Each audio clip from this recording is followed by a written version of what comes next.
Reno County has been committed to trying to solve childcare for over a decade. The city and the county received ARPA dollars. They really got behind the efforts to say, hey, how could we come up with innovative ways to solve this problem? And so the Taskforce was birthed out of that. We started with a market study. For those that were new to childcare, it really revealed some of the aspects of childcare that not everybody realizes, which is it's just very complex and a challenging issue. There's not a one-size-fits-all, let's just build one building and solve the problem. So retention grants was one of the very first things we rolled out. We modeled it after the federal government did something similar through COVID, where there were 3 rounds of it. It came through childcare where they were called sustainability grants.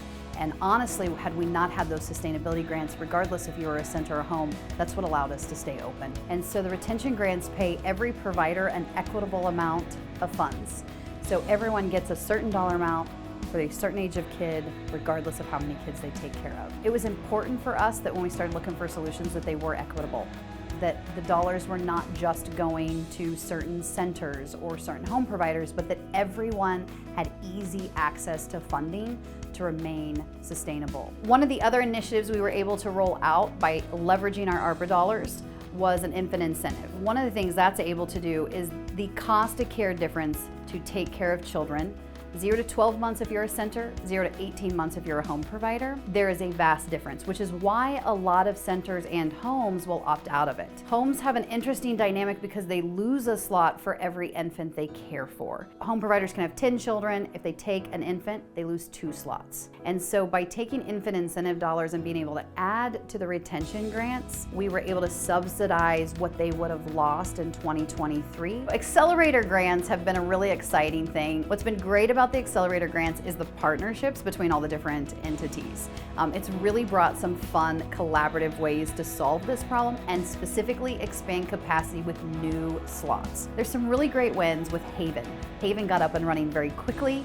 They've been very successful, so we're excited about just being able to support them and getting the program started, knowing they're already looking for opportunities to grow. One of the things we were able to do was create these all-day Saturday training events where there was a variety of trainings with quality trainers. We partnered with Casito, Childcare Aware, Aztec, Beth Reeder, Denise Gerhardt, and brought in these just really great trainings where not only could they mingle with each other, many of these home providers are at home with little people all the time, and so interacting with adults isn't always something they get a lot of time to do. And we wanted to do everything we could to make sure they knew how much there was a community that supported them. And so we've been doing Provider of the Month, and they get a special little gift that's brought to them. We do a little video and just share about their program. We just sent out cards where they get a free drink. We've held provider gatherings where we've just served them dinner and loved on them and tried to make sure that we could, as a task force and with other members in the community,